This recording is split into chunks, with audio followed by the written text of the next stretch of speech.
Everyone, स्वागत है आप सभी का लॉ एंड जुडिशरी क्लासेस में।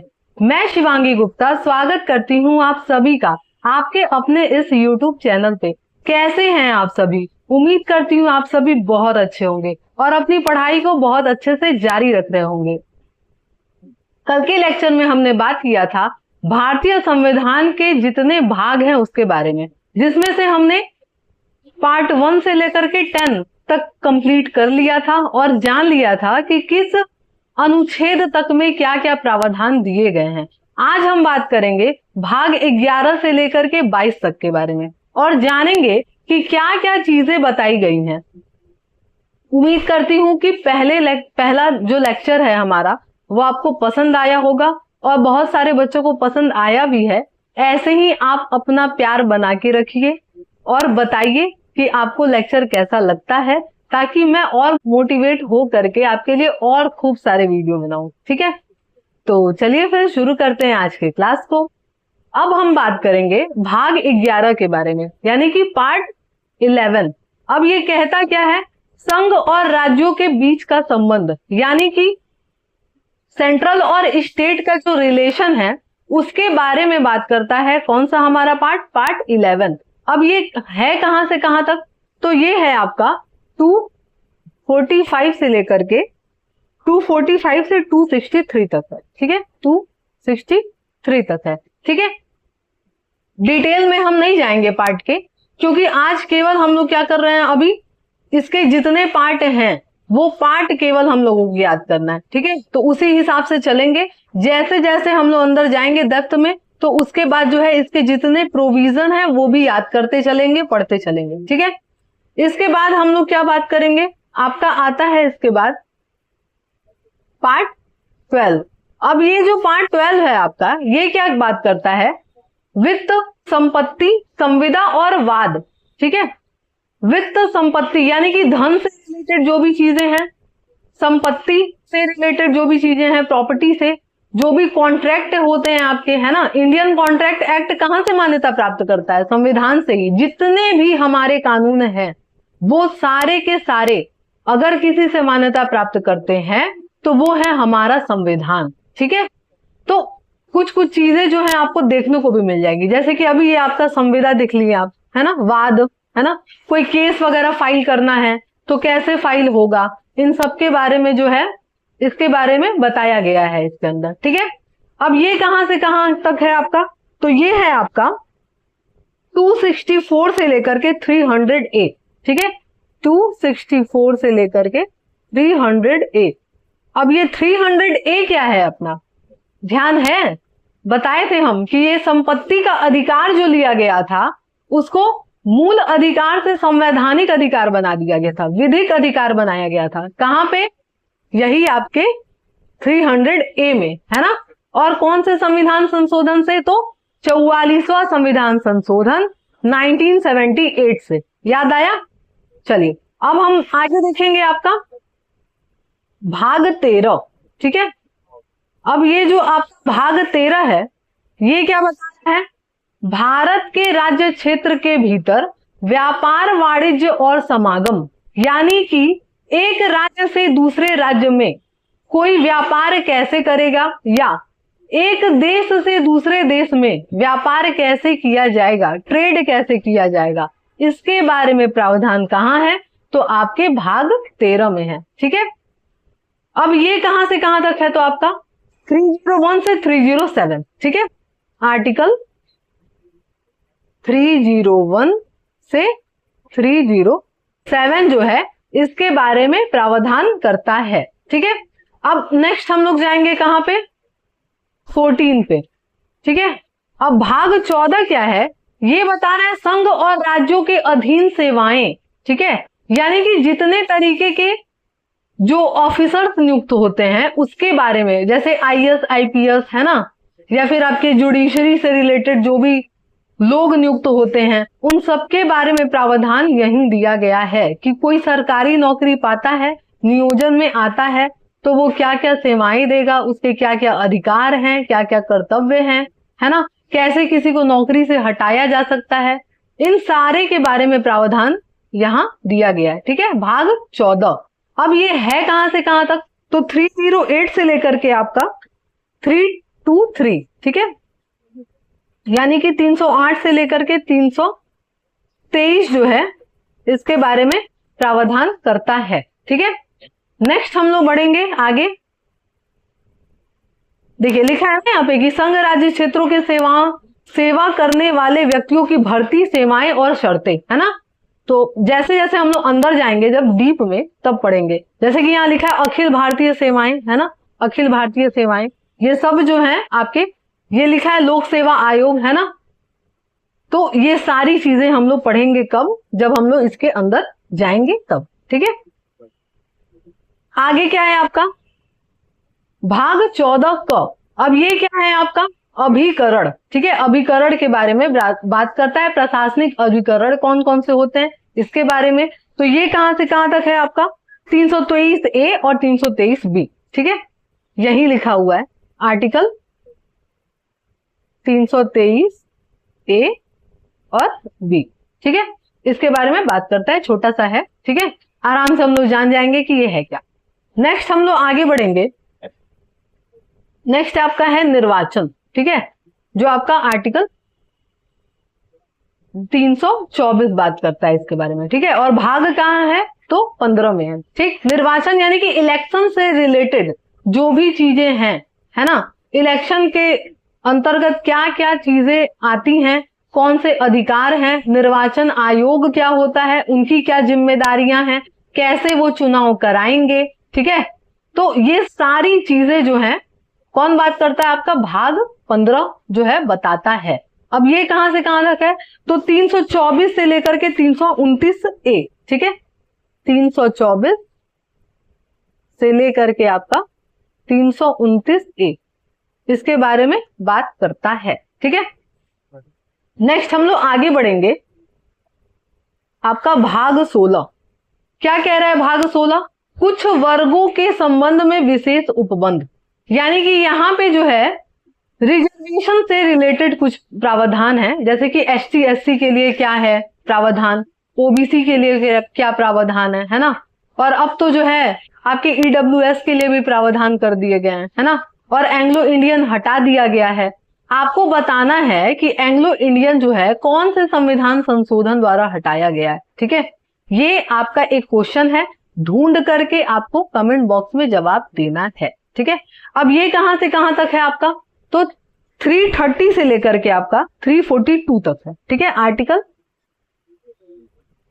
330 से लेकर के 342 तक है, ठीक है। नेक्स्ट हम लोग बढ़ेंगे आगे। आपका भाग 17 जो कि कहता है राजभाषा, है ना, कि अब इसमें बताता है कि भाई भारत की राजभाषा क्या है तो देवनागरी लिपि है ना। तो इसमें भाषा से रिलेटेड बहुत सारे प्रावधान हैं, तो उसके बारे में हम लोग जानेंगे। जो जो जरूरी पार्ट है उसके बारे में हम लोग डिटेल में पढ़ेंगे, और जिसके बारे में केवल उसके आर्टिकल जानने हैं वो हम लोग देखेंगे, ठीक है। जो आपके एग्जाम के पॉइंट ऑफ व्यू से जरूरी होगा बस वही हम लोगों को देखना है। अब ये है कहां से कहां तक तो 343 से 351, ठीक है। आर्टिकल 343 से लेकर के 351 तक जो है क्या बात करता है राजभाषा के बारे में प्रावधान है। नेक्स्ट हम लोग आगे बढ़ेंगे। आपका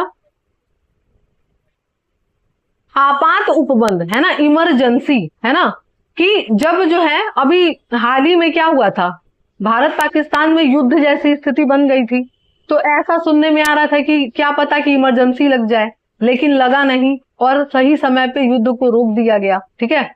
ऐसी परिस्थितियां आ गई थी कि भारत क्या किया था, उनका न्यूक्लियर साइट उड़ा दिया था, है ना। तो इस वजह से जो है क्या हुआ, ये लोग आकर के माफी वाफी मांग करके और युद्ध रुकवाने के लिए कह दिए, है ना। तो भाई इमरजेंसी क्या है, तो कई सिचुएशन में लगता है, राष्ट्रपति शासन लगता है ना।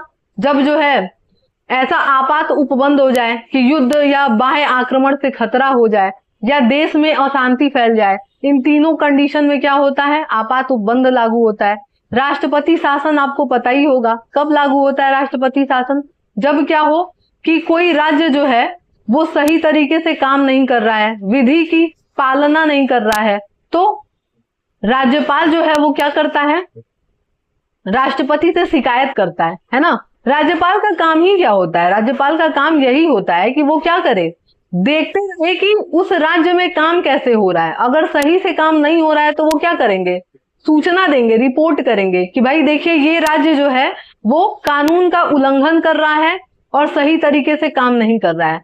इस कंडीशन में होता क्या है, जब राष्ट्रपति शासन लगता है तो उस क्षेत्र का, उस राज्य की सारी पावर केंद्र के कंट्रोल में आ जाती है और उस समय जो राज्यपाल है वो सर्वे सर्वा होकर के केंद्र के नियंत्रण में अधीन रहते हुए सारे काम करता है। ठीक है, यही है आपका राष्ट्रपति शासन। उसको और डिटेल में हम लोग और अच्छे से जानेंगे जब इसके बारे में पढ़ेंगे। ठीक है, अभी मैंने मोटा मोटी बता दिया कि ये है क्या। ठीक, अब ये कहां से कहां तक है आपका, तो 352 से 360 जो है आपात उपबंध के बारे में बात करता है। आर्टिकल 352 से 360। ठीक है, आर्टिकल याद करते चलिए, भाग याद करते चलिए। ठीक है, और नहीं तो अभी लास्ट में जो है हम क्या करेंगे, इसका रिवीजन कराएंगे। ठीक है, उसके बाद क्या है आपका भाग 19। ठीक है, प्रकीर्ण। अब प्रकीर्ण क्या होता है कि जो बची कुची बातें होती है ना उसके बारे में प्रावधान करता है। ठीक है, अब ये कहां से कहां तक है, तो 361 से 367। ठीक है, आर्टिकल 361 से 367 जो है इसके बारे में प्रावधान करता है। अब नेक्स्ट हम लोग आगे बढ़ेंगे तो आपका आता है भाग 20, है ना, पार्ट 20। अब ये बताता है अमेंडमेंट के बारे में, संशोधन के बारे में। ठीक है, संशोधन, और ये आर्टिकल आपका एक ही आर्टिकल है इसमें, 368। ठीक है, मोस्ट इंपॉर्टेंट सेक्शन है ये, आर्टिकल है ये, और ये बताता क्या है, क्यों इसकी जरूरत पड़ी और लिया कहां से गया है ये, तो दक्षिण अफ्रीका से लिया गया है। ठीक है, साउथ अफ्रीका से। ठीक है, साउथ अफ्रीका से इसको लिया गया है। ठीक है, पहले भी मैंने बताया है इस बारे में, और अगर आप जानना चाहें इसके बारे में तो मैं अलग से बना दूंगी एक वीडियो कि कौन से देश से जो है कौन से चीजों को, सोर्सेस को लिया गया है भारतीय संविधान में। ठीक है, इसका अलग से हम एक वीडियो भी बना देंगे। ठीक, अब ये कहता क्या है, जैसे कि कई सारे देशों से कुछ कुछ चीजें लिए गए हैं, जैसे कि संसदीय आपकी व्यवस्था जो है वो ब्रिटेन के संविधान से लिया गया है ना। न्यायपालिका का जो स्ट्रक्चर है वो अमेरिका के संविधान से लिया गया है। वैसे ही ये जो आपका संविधान संशोधन है ये कहां से लिया गया है, दक्षिण अफ्रीका यानी कि साउथ अफ्रीका से लिया गया है। अब जरूरत क्या थी इसको लेने की, जरूरत इसलिए थी कि भाई कोई भी कानून जो बन रहा है वो हमेशा सेम परिस्थिति तो रहेगा नहीं, किसी भी देश का हमेशा परिस्थितियां बदलती रहती हैं और इन परिस्थितियों को ध्यान में रखते हुए संशोधन की जरूरत होती है ना। कि जैसे मान लीजिए कि घर में अगर कोई नियम कानून फिक्स हो जाए और हमेशा वैसे ही उसकी पालना हो तो क्या यह संभव है कि हर जनरेशन का बच्चा वैसा ही नियम फॉलो करेगा जैसा कि पुराने जमाने के लोगों ने बना करके रख दिया था? नहीं ना, ये जरूरी नहीं है। परिवर्तन समाज का नियम है, तो जैसे जैसे बदलाव होगा, रूल और रेगुलेशन में कुछ चेंजेस होंगे, वैसे ही इस बात को ध्यान में रखते हुए हमारे जो संविधान निर्माता थे उन्होंने क्या किया, संविधान संशोधन की व्यवस्था रखी कि जैसी समय और परिस्थितियां होंगी संविधान में समय समय पे संशोधन किया जाएगा। ठीक है, तो पता चला कि संविधान के संशोधन का मेन उद्देश्य क्या है, यही है, और इसको रखने के पीछे कारण भी यही है। ठीक है, नेक्स्ट हम लोग बढ़ते हैं आगे, आपका भाग 21। अब ये क्या कह रहा है, अस्थायी संक्रमणकालीन और विशेष उपबंध, यानी कि कुछ स्पेशल प्रोविजन किए गए हैं संविधान से रिलेटेड। ठीक, कि भाई किस क्षेत्र में जो है कौन से स्पेशल प्रोविजन दिए गए हैं कुछ कुछ जगहों को, जैसे कि आपके असम है, नागालैंड वगैरह है, मिजोरम है ना, तो वहां पे क्या किया गया है, कुछ स्थानीय व्यवस्था दी गई है उन लोगों को, है ना, कुछ स्पेशल प्रावधान किए गए हैं उनके लिए। तो उसके बारे में डिटेल्ड में हम लोग कब जानेंगे, जब हम लोग एक एक सेक्शन और एक एक आर्टिकल पढ़ेंगे तब। ठीक है, ये कहां से कहां तक है आपका, तो 369 से 392 तक है, ठीक है। 369 से 392 तक जो है ये आपका भाग 21 यानी कि पार्ट 21 जो है प्रावधान करता है, ठीक। इसके बाद हम लोग जाएंगे कहां, आपका लास्ट जो हमारा पार्ट है आपका भाग 22, ठीक है।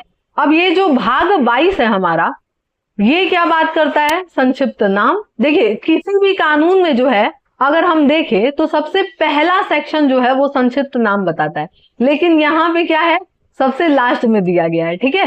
तो इस चीज को ध्यान में रखना है। कहां से कहां तक है आपका, तो ये आपका आर्टिकल 393 से लेकर के 395 तक जो है इसके बारे में प्रावधान किया गया है, ठीक है। नेक्स्ट क्लास में हम लोग क्या देखेंगे कि इसके जो है भाई संविधान के अनुसूचियां कौन कौन सी हैं, ठीक है। अनुसूचियों के बारे में हम लोग डिटेल में पढ़ेंगे, लेकिन अभी हम लोग जानेंगे कि अनुसूचियां कौन कौन सी हैं, किसको कब जोड़ा गया है, ठीक है। इसके बारे में हम लोग जानेंगे नेक्स्ट क्लास में, ठीक। वापस हम लोग क्या करते हैं, एक बार हम लोग इसको रिवीजन कर लेते हैं कि किस पार्ट में क्या है, ठीक। कल हम लोगों ने रिवीजन किया था 1 से लेकर के 10 तक, आज हम लोग 11 से 22 तक वापस एक बार क्विक रिवीजन कर लिया जाए, ठीक। सबसे पहले हम लोग 11 में क्या देखे थे, तो 11 में था हमारा संघ और राज्य के बीच रिलेशन, और आर्टिकल कहां से कहां तक था, तो 245 से 263 तक, 63 तक, ठीक है। 245 से 263 तक, ठीक। उसके बाद क्या आया आपका वित्त, संपत्ति और संविदाओं और वाद, ये कहां से कहां तक था, तो 264 से 308, 264 308, ठीक, जिसमें संपत्ति का अधिकार बाद में जोड़ा गया। उसके बाद हम लोग क्या देखे हैं, उसके बाद हम लोग देखे हैं कि भारत के राज्य क्षेत्र के भीतर व्यापार, वाणिज्य और समागम, जो कि 301 से लेकर के 307 तक है, ठीक। 301 से लेकर के 307। उसके बाद हम लोग क्या देखें, उसके बाद हम लोग देखें कि संघ और राज्यों के अधीन सेवाएं, अब इसमें कहां से कहां तक था, तो 308 से लेकर के 323 था, ठीक है। 308 से लेकर के 323, ठीक। उसके बाद हम लोग क्या देखें, अभिकरण। अब अभिकरण क्या है, 323A 323B, ठीक। उसके बाद हम लोग देखें निर्वाचन, 324 से 329A। उसके बाद हम लोग क्या देखें, कुछ वर्गों के विशेष उपबंध, 330 से 342, ठीक। उसके बाद हम लोग क्या देखें, राजभाषा, ये 343 से 351 इसके बारे में बात करता है। फिर हम लोग देखें आपात उपबंध 352 से 360, जिसमें कि मैंने राष्ट्रपति शासन भी बताया था, ठीक। उसके बाद हम देखें प्रकीर्ण 19, वो क्या है, 361 से लेकर के 367 तक है, ठीक है, 367 तक। उसके बाद हम लोग क्या देखें, संविधान का संशोधन, ये क्या कौन से आर्टिकल में है, तो एक ही आर्टिकल था इसमें, 368। उसके बाद नेक्स्ट देखिए आपका अस्थायी संक्रमणकालीन और विशेष उपबंध, ये कहां से कहां तक, 369 से लेकर के 392। उसके बाद लास्ट हम लोग क्या देखे हैं, संक्षिप्त नाम, प्रारंभ और विस्तार, ये कहां से कहां तक, तो 393 से लेकर के 395 तक, है ना। अब नेक्स्ट हम लोग देखेंगे अनुसूचियां कि कौन कौन से शेड्यूल दिए गए हैं, मूल संविधान में कितने शेड्यूल थे, वर्तमान में कितने शेड्यूल हैं, कब किसको जो है अमेंडमेंट के थ्रू जोड़ा गया है, ये सारी चीजें हम लोग जानेंगे नेक्स्ट क्लास में, ठीक है। तो चलिए फिर, उम्मीद करते हैं आपको लेक्चर पसंद आया होगा। अगर पसंद आया है तो लाइक जरूर करिएगा, चैनल को सब्सक्राइब कर लीजिएगा और ज्यादा से ज्यादा लोगों को शेयर करिएगा जिसको भी इस वीडियो की जरूरत है, ठीक है। और कमेंट बॉक्स में कमेंट जरूर करिएगा कि आपको क्लास कैसा लग रहा है। साथ ही साथ अगर आप मेरे साथ 1 to 1 जुड़ करके पढ़ना चाहते हैं तो बिल्कुल पढ़ सकते हैं, ठीक है। जैसे YouTube पे क्या है कि मैं जब समय मिलता है उस हिसाब से वीडियो बनाती हूँ, लेकिन अगर आपको समय अपना नहीं गंवाना है, आप चाहते हैं तुरंत से जो है इसके बारे में जानना और पढ़ना, तो पढ़ सकते हैं, ठीक है, बिना समय गवाए, क्योंकि इससे जो है आपका केवल प्री क्लियर हो सकता है, मेंस नहीं। मेंस के लिए आपको बकायदा नोट्स तो चाहिए, ठीक है, और नोट्स के लिए आपको क्लास तो लेने पड़ेंगे, ठीक है।